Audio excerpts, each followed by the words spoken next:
Hello everyone, welcome back to my channel. आज का हमारा टॉपिक है active and passive voice part second. Part 1 हमने कंप्लीट कर लिया था। उसमें हमने ये देखा था कि सिंपल सेंटेंसेस को किस तरह से एक्टिव से पैसिव में कन्वर्ट किया जाता है, उससे रिलेटेड जितने भी रूल्स थे हमने वो देखे थे। आज हम इस टॉपिक के अंदर बात करेंगे इंटरोगेटिव सेंटेंस यानी प्रश्नवाचक वाक्यों को कैसे चेंज किया जाता है, इम्पेरेटिव सेंटेंसेस को कैसे चेंज किया जाता है, उन सब के बारे में हम बात करेंगे। ठीक है, अगर वीडियो में टाइम बचेगा तो मैं इंपॉर्टेंट पॉइंट्स और आरपीएससी के कुछ क्वेश्चंस भी इसी में डिस्कस करूंगी, अदरवाइज नेक्स्ट वीडियो में। तो आइए शुरू करते हैं। इंटेरोगेटिव सेंटेंसेस, प्रश्नवाचक वाक्यों को पैसिव वॉइस में बदलना। इंटेरोगेटिव सेंटेंसेस यानी प्रश्नवाचक वाक्य दो प्रकार के होते हैं। कौन कौन से होते हैं?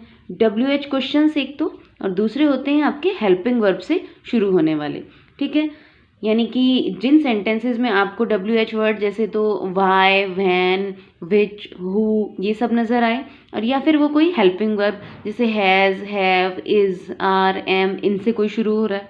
देखिए, हमारा जो साधारण वाक्य होता है सिंपल सेंटेंस, उसका स्ट्रक्चर देखते हैं हम। सबसे पहले subject, helping verb, main verb और ऑब्जेक्ट, ये हमारा होता है एक साधारण वाक्य का स्ट्रक्चर।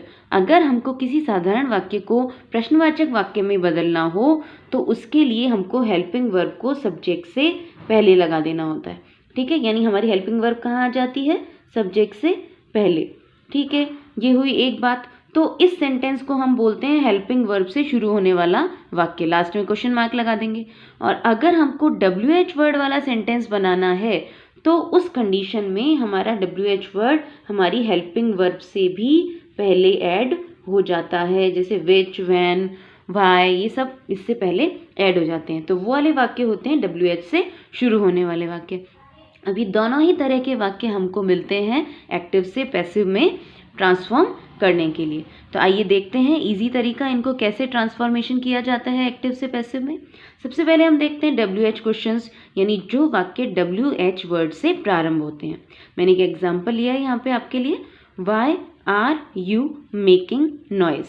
अब देखिए, सबसे महत्वपूर्ण बात दोस्तों कि अगर आपको कोई WH वर्ड या कोई भी हेल्पिंग वर्ब वाला कोई भी प्रश्नवाचक वाक्य अगर एक्टिव से पैसिव में ट्रांसफॉर्म करने के लिए दिया जाता है तो आप इस बात को ध्यान रखिएगा कि आपको उसको प्रश्नवाचक बनाकर रखते हुए ही ट्रांसफॉर्म करना है। ऐसा नहीं है कि आप उसको साधारण वाक्य में बदल दें, आप उसको प्रश्नवाचक का प्रश्नवाचक ही रखेंगे। अब हमको प्रश्नवाचक रखना है, इसका मतलब हमको WH वर्ड या हेल्पिंग वर्ब से ही शुरू करना होगा। इस बात पर खास ध्यान दें। अब देखिए, जो हमको WH वर्ड मिला है उसी WH वर्ड से हम प्रारंभ करेंगे। और उसके बाद देखिए, सबसे पहले WH वर्ड हमने लगाया, उसके बाद हमारी क्या है कि हेल्पिंग वर्ब। तो हमारे पास हेल्पिंग वर्ब है यहाँ पे आर। देखिए दोस्तों, इज, आर और एम, ये तीनों एक ही कैटेगरी की प्रेजेंट टेंस की हेल्पिंग वर्ब्स होती हैं। सब्जेक्ट के अनुसार इनको यूज़ किया जाता है। सिंगुलर सब्जेक्ट में इज लगता है, प्लूरल और यू इनके साथ में आर लगता है, और आई के साथ में एम लगता है। अब हमारा यहाँ पर सब्जेक्ट जो था वो था यू, इसका अकॉर्डिंग यहाँ पे हमारी हेल्पिंग वर्ब आई थी आर। ठीक है, अब हमको, आप अच्छे से जानते हो, पैसिव वॉइस बनाते समय सब्जेक्ट और ऑब्जेक्ट को आपस में बदल दिया जाता है। नॉइस को हम यहाँ लेकर आ गए, अब हमारा सब्जेक्ट हो गया नॉइस। ठीक है, तो अब हमको जो हेल्पिंग वर्ब यूज़ करनी है वो नॉइस इस सब्जेक्ट के अकॉर्डिंग करनी होगी। ठीक है फ्रेंड्स, तो हमारा जो ये सब्जेक्ट है नॉइस, ये सिंगुलर सब्जेक्ट है, तो हमने हेल्पिंग वर्ब यूज़ की इज़। ठीक है, यहाँ तक समझ में आ गया। सबसे पहले WH वर्ड लगाएं, फिर हेल्पिंग वर्ब लगाएं, फिर अब हम इस पार्ट पे वर्क करेंगे। ठीक है, अब यहाँ पे हमारा सब्जेक्ट है, ये ऑब्जेक्ट है, इसमें तो कोई दिक्कत होनी ही नहीं चाहिए। इनको तो इंटरचेंज करना है, यानी आपस में बदलना है। तो यू को हम यहाँ ले आए और उससे पहले बाय लगा दिया, सिंपल। और नॉइस, ये जो ऑब्जेक्ट है, उसको सब्जेक्ट बना दिया। अब हमारी आती है मेन वर्ब की बात। ठीक है, हेल्पिंग वर्ब भी हो गई। मेन वर्ब की थर्ड फॉर्म हम लगाएंगे, बट उससे पहले ध्यान दीजिए, यहाँ पे ING फॉर्म दी हुई है। मैंने आपको बताया है कि जहाँ पर भी ING फॉर्म दी हुई हो वहाँ पर हेल्पिंग वर्ब के साथ बीइंग भी लगाया जाता है। तो हम पहले क्या लगाएंगे? बीइंग, उसके बाद हम इसकी थर्ड फॉर्म लगाएंगे मेक। मेक की थर्ड फॉर्म होगी मेड। ठीक है, अब हमारा सेंटेंस रेडी है। Why is noise being made by you. अब हमारा ये पैसिव में बन चुका है। समझ में आया? ठीक है, आगे चलिए एक और एग्जाम्पल देखते हैं और क्लियर होगा आपको। अब हम देखते हैं एक एग्जाम्पल, हेल्पिंग वर्ब से प्रारंभ होने वाला वाक्य।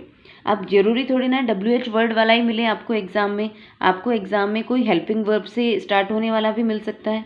जैसे एग्जाम्पल देखिए, have you fill the form. अब यहाँ पे कोई WH वर्ड नहीं आया, हैव हमारी हेल्पिंग वर्ब आई है, उसके बाद सब्जेक्ट, ठीक है, ये हमारा सब्जेक्ट है, यहाँ पे ये हमारा ऑब्जेक्ट, ये हमारी मेन वर्ब है और ये हमारी हेल्पिंग वर्ब है, ठीक है, और लास्ट में क्वेश्चन मार्क है, तो हमको क्वेश्चन मार्क ही रखना है, यानी प्रश्नवाचक ही रखना है, वाक्य को साधारण नहीं बनाना है। तो हम सबसे पहले उसी वे में, जिस वे में प्रश्न स्टार्ट हुआ है उसी वे में इसको स्टार्ट करेंगे। हैव यानी हमको हेल्पिंग वर्ब लगानी है, बट आपको अच्छे से ध्यान रखना है हेल्पिंग वर्ब सब्जेक्ट के अकॉर्डिंग आती है।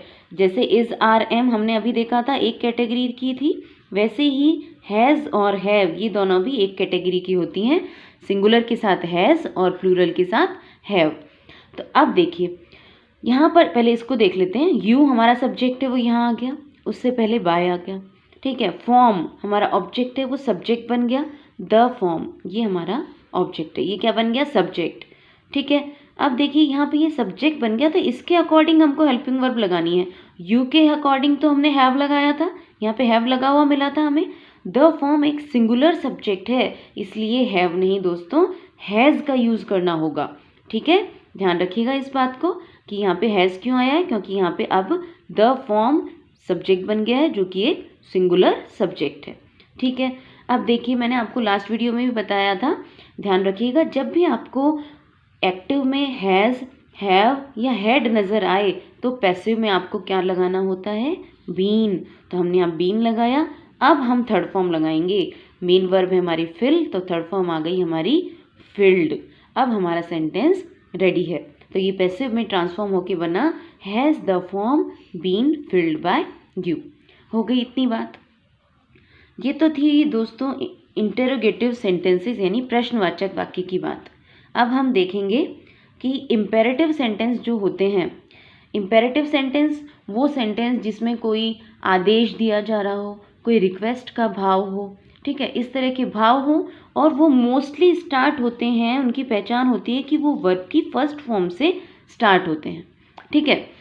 अगर वो वर्ब की फर्स्ट फॉर्म से स्टार्ट नहीं होगा तो वो प्लीज़ या काइंडली से स्टार्ट होता नज़र आएगा आपको, डू या डू नॉट से भी स्टार्ट हो सकता है, बट इनके बाद में भी आपको वर्ब की फर्स्ट फॉर्म ही नज़र आएगी, और कोई ऑर्डर, कमांड, एडवाइस या रिक्वेस्ट ऐसा कोई भाव भी आपको सेंटेंस में मिलेगा। तो ये पहचान होती है इम्पेरेटिव सेंटेंसेस की, ठीक है। अब हम एक एक करके इनको देखते हैं। सबसे पहले हम देखते हैं वो इम्पेरेटिव सेंटेंस जो या तो वर्ब की फर्स्ट फॉर्म से शुरू होंगे या डू से शुरू होंगे, ठीक है, जिनमें ऑर्डर यानी कोई आज्ञा देना, कमांड का भाव हो। इस तरह का अगर सेंटेंस आपको मिलता है, जैसे एग्जांपल है ओपन द डोर, ये किससे स्टार्ट हो रहा है, वर्ब की फर्स्ट फॉर्म से, ठीक है। तो इस तरह का सेंटेंस अगर आपको मिलता है तो आपको ये वाला स्ट्रक्चर पैसिव वॉइस में फॉलो करना होगा। स्ट्रक्चर है, याद रखिएगा, let plus object plus be और वर्ब की थर्ड फॉर्म। ये स्ट्रक्चर आपको याद रखना है दोस्तों। तो देखिए ओपन द डोर यानी दरवाज़ा खोल दो, इसमें एक ऑर्डर का भाव हमको नज़र आ रहा है। और दूसरी बात, ये ओपन यानी वर्ब की फर्स्ट फॉर्म से शुरू हुआ है, तो हमको पैसिव में बदलने के लिए इसको किससे स्टार्ट करना होगा, लेट से। तो सबसे पहले हम क्या लगाएंगे, लेट। उसके बाद हमको लगाना है ऑब्जेक्ट, ऑब्जेक्ट यहाँ पर है द डोर, तो हमने एज इट इज़ ऑब्जेक्ट लगा दिया द डोर। उसके बाद हमको बी लगाना है, हमने बी लगाया, और फिर हमको लगानी है वर्ब की थर्ड फॉर्म। वर्ब है हमारी ओपन, थर्ड फॉर्म आ गई ओपन्ड। तो ये बहुत ही ईजी है, एक दो बार आप प्रैक्टिस करेंगे आपको अच्छे से लर्न हो जाएगा। सेंटेंस बना let the door be opened, ठीक है। One more example for you, do your work. अब हमारा वाक्य किससे शुरू हो रहा है, डू से, ठीक है।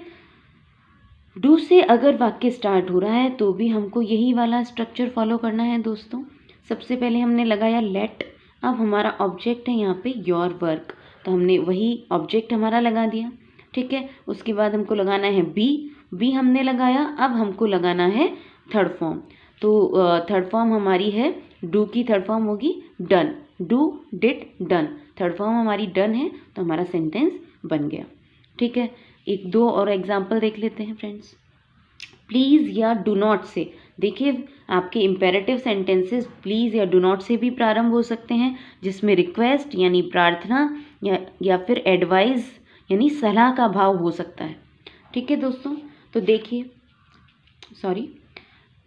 प्लीज़ हेल्प मी, ये वाला एग्जाम्पल या क्वेश्चन आप कह सकते हैं 2017 में आपसे पूछा गया था, आरपीएससी सेकेंड ग्रेड का जो एग्ज़ाम था उसमें। प्लीज़ हेल्प मी, अब देखिए यहाँ प्लीज़ से स्टार्ट हो रहा है, तो जब भी आपको इस तरह का कोई इम्पेरेटिव सेंटेंस मिले जो कि प्लीज़ से स्टार्ट हो रहा हो, तो आपको अपना सेंटेंस प्रारंभ करना है। रूल क्या है हमारा, यू आर रिक्वेस्टेड टू से। ठीक है, अगर सेंटेंस में एडवाइस का भाव है तो यू आर एडवाइस टू से सेंटेंस प्रारंभ होगा, और फिर हमारा जो एक्टिव वॉइस का जो सेंटेंस है वो वैसा कि वैसा उसमें हम जोड़ देते हैं, कुछ नहीं करना आपको।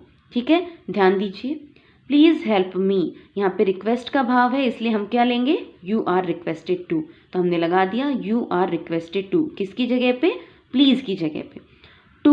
टू के बाद हमारा एक्टिव वॉइस का सेंटेंस जितना भी हो जो भी हो, टू हेल्प मी। ठीक है, ध्यान रखिएगा टू के बाद हमेशा फर्स्ट फॉर्म आती है। ठीक है, ये इन्फिनेटिव होता है और यहीं से आपको अपना सेंटेंस एक्टिव वॉइस का ऐड करना होता है फर्स्ट फॉर्म से। ठीक है, you are requested to help me.